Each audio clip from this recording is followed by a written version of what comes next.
Welcome to Basically Sci-Fi, the short story podcast with stories you can basically call sci-fi. My name's Todd. I'm Adam. And I'm Jared. Welcome to what is, I guess now, my weekly, bitching sesh, where I'm going to tell you about my mother-in-law. Ooh! I love it. No, see, it's not that bad.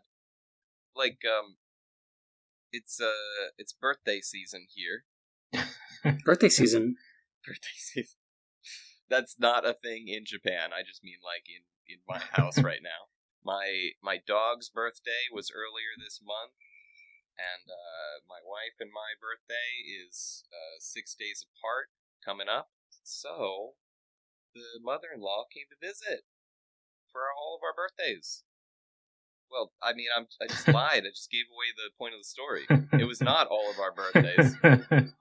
So, lovely lady or whatever, but I don't want to spend that much time with her.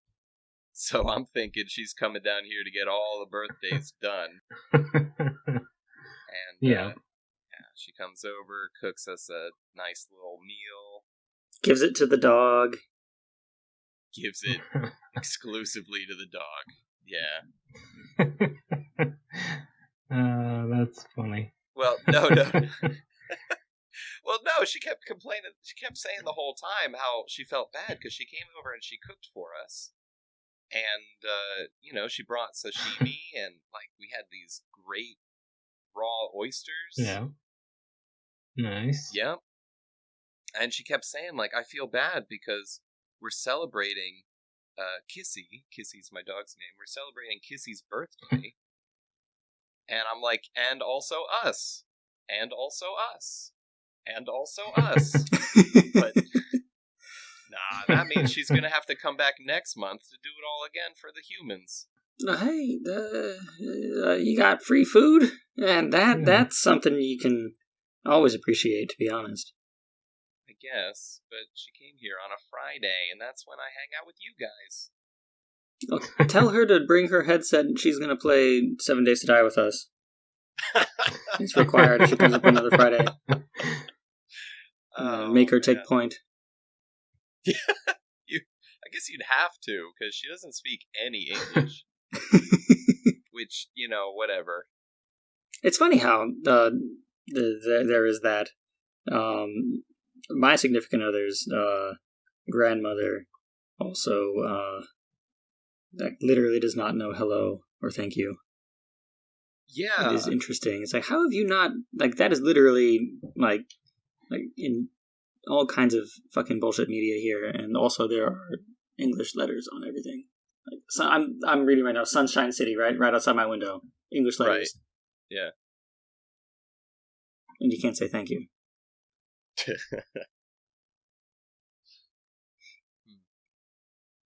Yeah, well, old people got, Old people got dementia. It's just what they got. Nothing to live for. Oh. Alright, take that, old demographics listening to us. You named one of your episodes that. Yeah. Don't try and throw it in my face. I mean, whatever, fair enough. How much French or Spanish or whatever you studied do you remember? Or Adam German? The zero. Literally zero. So salt? I remember the word salt as salt. In what language? Donde está la salt? Or whatever. I'm pretty sure that's just an answer that you got repeatedly wrong on the test. Well, I know this one. This one's salt. Porque no los dos. Can't make this shit up. But speaking of making shit up, I made up a story. Is that what that's called? Off the top of your head? Todd, is that what we were talking about? Are you making up this story as we record? It might feel like that when I read it. This week, Todd improvs a whole 30-minute story with himself. Doing all the voices, and except for the ones in my head.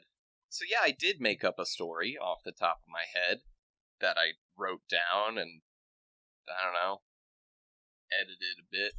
This story is called A Recap in Time. What do we do after we get head? Eri asked. How many times are you going to say that? It wasn't funny the first time. Nova Minerman said, face-palming. Why aren't you using articles anymore? Iggy, the assassin/cab driver, asked without any hint of irony. Come on, you get it. I got it. 'Cause we're on our way to get that guy's severed head. That's pretty good. The Klimaxavian former master shipwright of the Purple Pirates, Mitch the Hammer, said also, without absolutely any irony, because Mitch is a fucking tool. God, it's not good, because it doesn't make sense grammatically, the 15-year-old main character of the universe, Jared, said, because he was right. The 5 heroes walked down a dusty old trail on Meteoria 7, a low fantasy-themed tourist planet which had been Eri's home for most of his life. Wow, I can hardly believe it's been 5 years since I went to space, Eri said, suddenly nostalgic. Which reminds me, I've spent a lot of time around corpses, and most corpses are unusable after a few days. Nova's eyes widened with panic at the use of the word usable. But she figured he would explain what he meant, and he had great abs, so it was probably better to just let that go for now. After 5 years, that skull will probably be unrecognizable, so you really think it'll do us any good? Oh, of course, Iggy said helpfully. Even if the skull doesn't really look like Edith anymore, we can still run a DNA test on it back at the Galactic Society of Friends. Edith always left plenty of their own genetic material at the planets they destroyed, so as long as this skull matches some of that, we might finally be able to convince everyone that Edith is long gone and the Galactic Society of Friends no longer needs to exist. Right, of course, Eri said, because he didn't want to be laughed at for not knowing what DNA was, which he assumed was something like the ID card he had stolen off the very first person he murdered in space. What? Eri chuckled softly to himself as he thought back on the many people and aliens he had killed since then.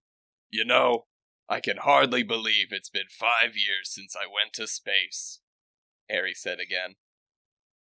And the whole point of going into space was to tell the Galactic Society of Friends that the Dark Lord Edith was defeated. But I've done so many other things since then. We've all done a lot of things, Iggy added with a smile, wrapping his arm around Eri's muscular shoulders. You became a sex gladiator.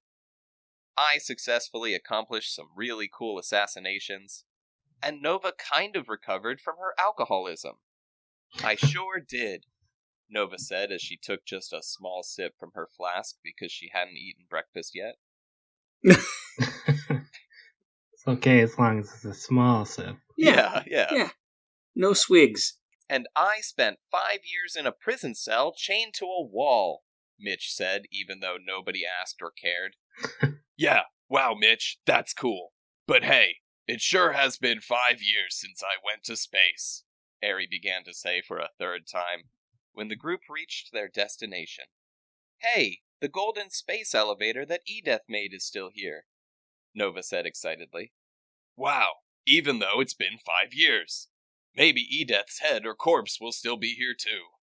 Just then, Eri noticed a young man leaning against a nearby tree and proceeded to wave him down. Good afternoon, friend. So, what can you tell me about this space elevator? Not sure where you'd be traveling from. You all a bunch of Alfs. Iggy, a master of all types of accents, cocked his head to the side and asked, Where are you supposed to be from? But his question was ignored. Oh no, we're just travelers from nearby? Alright, that's reassuring. I'm from nearby myself.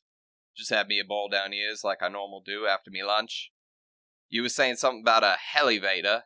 Airy, Nova whispered into his ear. People here don't know what an elevator is. I can't believe I have to tell you this, but stop using advanced words that you learned from us. Right. What can you tell me about this gold thing? It's the ugly-ass gold tree. Nah, not much at all known about it, really. Thing popped up here a whiles back. No one goes near it, since it's likely cursed or what have you. Personally, I think it's some kind of elf magic. Probably turns you into a cat so's they can eat you. Nothing but trouble, them elves. Right. Mind if we take a look at it? Ain't none of my business. Mind you don't faff around too much at the old tree. Make a fella think you was an elf. Leastways an elf sympathizer. What with the war looming. And with that, the stranger made his way home. Iggy called out after him. No, really, where are you supposed to be from? Because no one else on this planet talks like that. What the hell? Iggy was again ignored. The voice of reason. Ignored. Okay, sounds like no one touched the elevator in 5 years, so that's good. Nova was already in the elevator by the time Airy and the stranger had finished talking. Yeah, Bruce's body is still in here. Bruce? Airy asked. Oh, that was Edeth's name before they met Space God. They only looked like a tentacled space horror because they were so confident that Space God had turned them into one. And after we revealed they were actually just a weird, friendless loser, they turned back into Bruce. Oh, hey, Nova, didn't you punt their head off into the woods? Fuck, you're right. Okay, everyone spread out and check the woods nearby for a skull. I'm pretty sure some animal or person would have carried it off and eaten it or had sex with it by now. Given the way this reality's been shaping up, Jared said, just kind of tired. Yeah, plus, even if you find a skull, there's no way of knowing it would be Edeth's. I mean, how often have you walked through the woods and just found a random skull laying around? Not ever, Nova said, annoyed. Have you? No, but I never really walked through the woods before.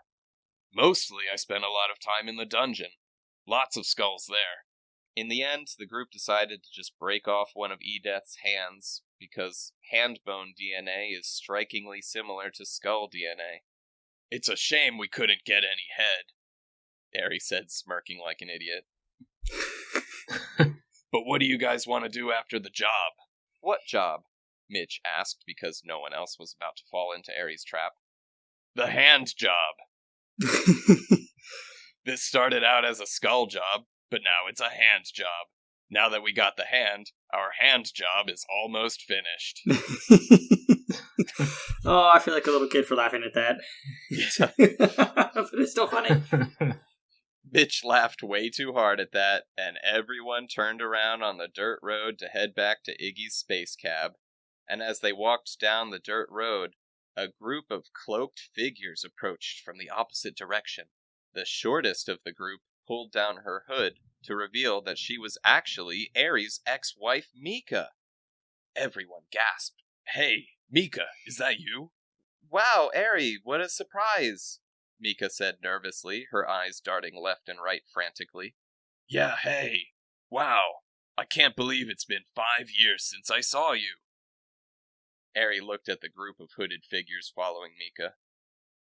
Who are your friends? Oh, these are the Zumbar Gato. Oh, cool. Yeah. Looks like you're doing pretty well for yourself. Yeah, no, I mean, things have, definitely not been the same since you left, Airy suddenly noticed the pair of cat ears on top of Mika's head. You've done something with your hair, he said, instinctively reaching out with his hand to touch the ears. Mika pulled quickly out of arm's reach. Oh, these? No. I'm a cat girl now. Meow, said the tallest of the cloaked figures. Hey, your buddy looks like he's in a hurry to leave, Airy said, suddenly realizing how awkward it was of him to try to touch Mika's ears like that, and also realizing how intensely Nova was staring at him. Yeah, we should probably get going, Mika said quickly. Okay, well, I'm glad you're doing well. Eri said, and the two groups went their separate ways. Eri and the group arrived back at Iggy's cab, having walked mostly in silence. No one was really sure how to act after running into Eri's ex-wife like that. Iggy attempted to break the silence. Wow, I can't believe it's been 5 years since you ran off to be Xephos' concubine on planet Spartine. I wasn't just a concubine. I was a king. How come no one seems to remember that part? Eri mumbled while Iggy started up the engine. Oh boy, yeah, planet Spartine, Mitch said as he playfully bumped Jared with his elbow. Can you believe we spent 5 years there as Xephos' prisoners?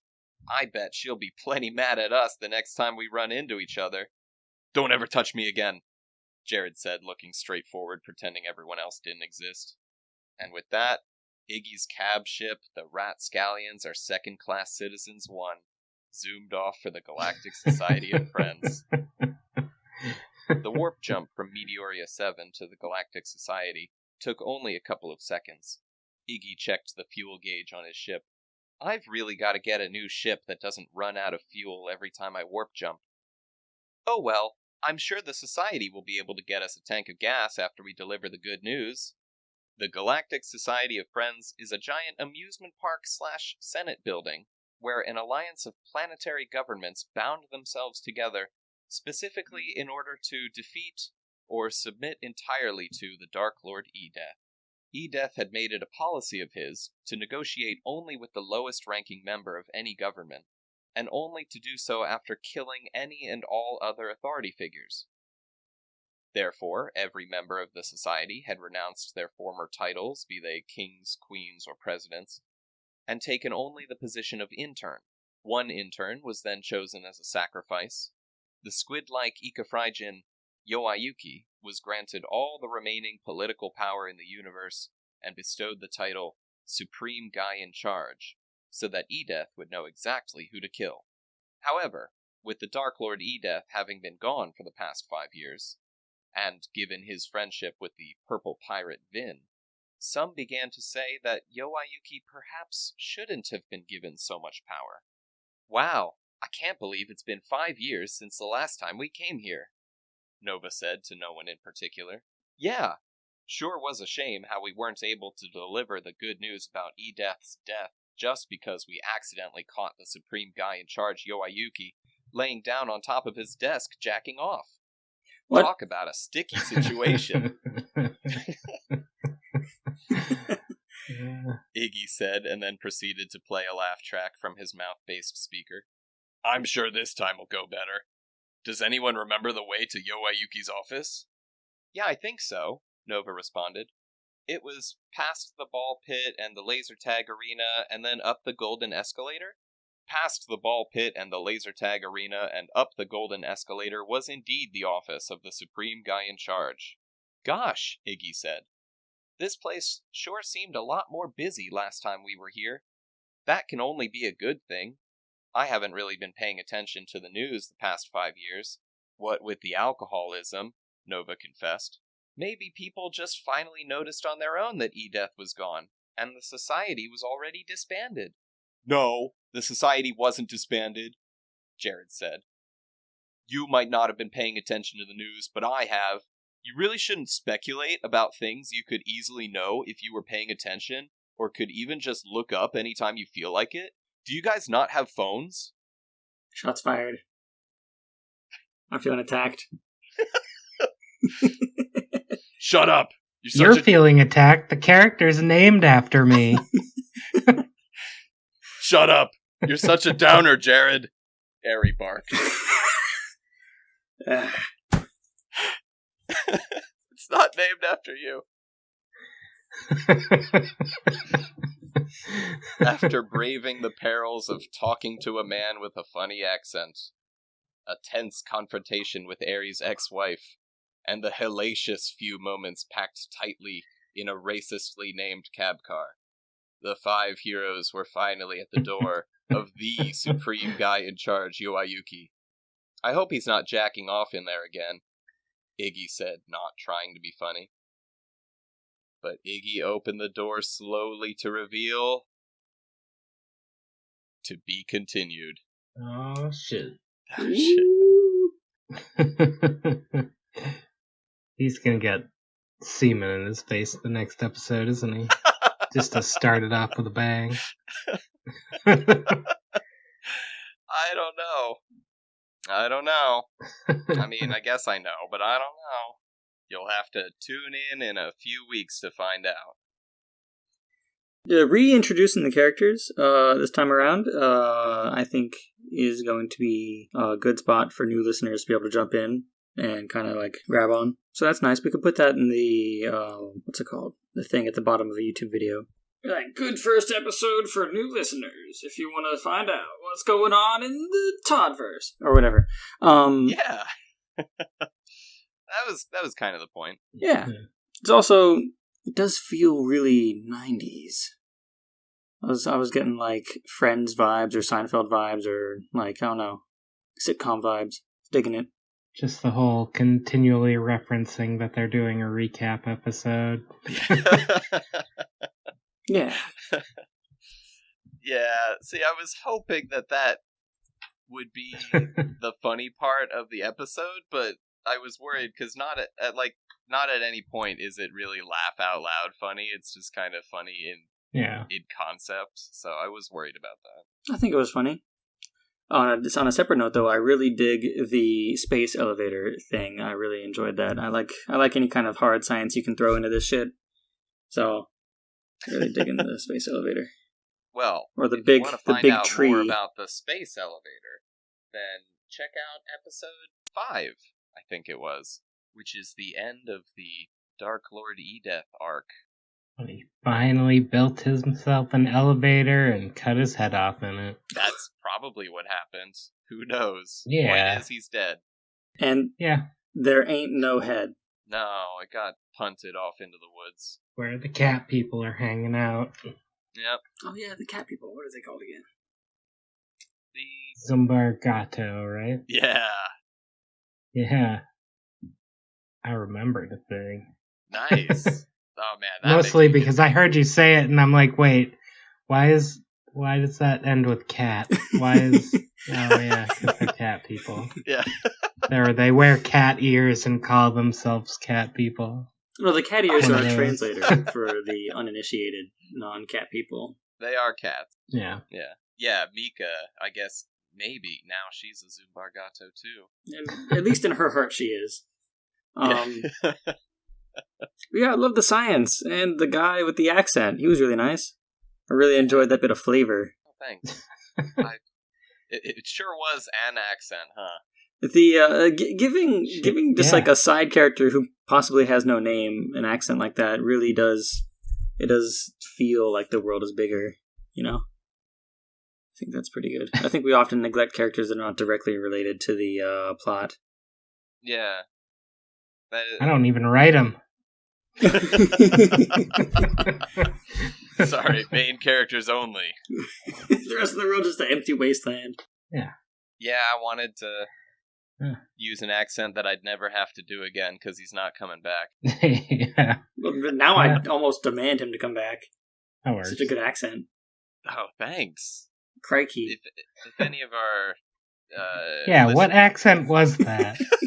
It reminded me a bit of Fuse from Apex Legends. It might have been. I don't know, man. It was supposed to be like Cockney. Well, I mean, Australians are basically Cockney. And if you think I'm wrong, I'm fight American. me. I can't tell the difference. One guy from Speedwagon from JoJo's is supposed to be from Cockney, right? From Cockney. He's supposed to have the working class accent of the London people. Which is a Cockney accent, so that tracks at least. From the center of London, show. which is also known as Cockney. The land of... the land of cock, yes.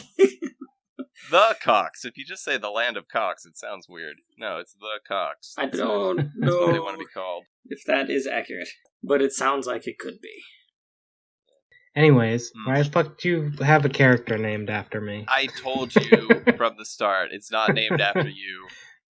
It's because he was supposed to be 10 years old. Just a coincidence. He was supposed to be 10 years old when we met him, and he talked like a little kid, and I thought, what name is funny to say with a little kid lisp? And it was like Jawed. That was how he introduced himself. So Yeah. It almost didn't even occur to me until later. Although now, as I'm writing things, like now he's supposed to be a bratty 15-year-old kid. Oh, you And should have so- named him Richard, because he could have been Witched at first, and now he's just Dick. Might have been good. Yeah. That might have been good. That actually might have been good. It might have been a little bit But then too I on wouldn't the have nose. the opportunity to ask you why you named a character after me every time you bring him up. Right? And I feel bad, right? Yeah. Because he's supposed to be a brat now, and Ari tells him to shut up, Jared. And I'm like, I do feel bad. So to even It's it out, you alright. gotta name a character after me next. Okay. And I'll make sure that he's a real stud, and then Jared will be like, why did you name the cool character after You should name one of the Ratscallions after me. I'd actually really appreciate that.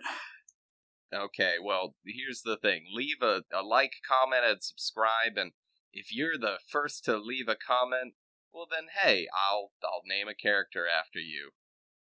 Just give me your real name and What? address. And social security number. You can appear in And an episode. photographic evidence that you have jerked off into a rag. Yeah, and you can appear in an episode of Basically Sci-Fi. Oh God, Hello, I Internet. legit get in trouble for that one. This is our But- first episode ever. Nice to meet you. It's a parody of other channels that do giveaways because they are monetized. So Rhymes with actually will not be Mr. doing any of that. Yeast. Ew. Well, man, that sure was good. Us all getting back together and remembering the good times we had with Ari murdering that guy.